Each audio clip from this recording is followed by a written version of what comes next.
ദിലീഷ് പോത്തൻ ആദ്യമായി സംവിധായക കുപ്പായമണിഞ്ഞ ചിത്രമായിരുന്നു മകേഷിന്റെ പ്രതികാരം. ഈ സിനിമയിലൂടെയാണ് ക്യാമറയ്ക്ക് പുറകിൽ മാത്രം നിന്ന ശീലമുള്ള രാജേഷ് മാധവൻ മുന്നിലേക്ക് എത്തുന്നത്. ഇപ്പോൾ ഇതിനെക്കുറിച്ച് പറയുകയാണ് രാജേഷ് മാധവൻ.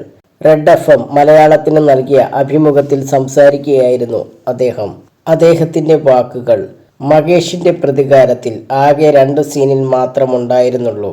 പക്ഷേ എന്റെ ജീവിതം തന്നെ പിന്നീട് മാറി.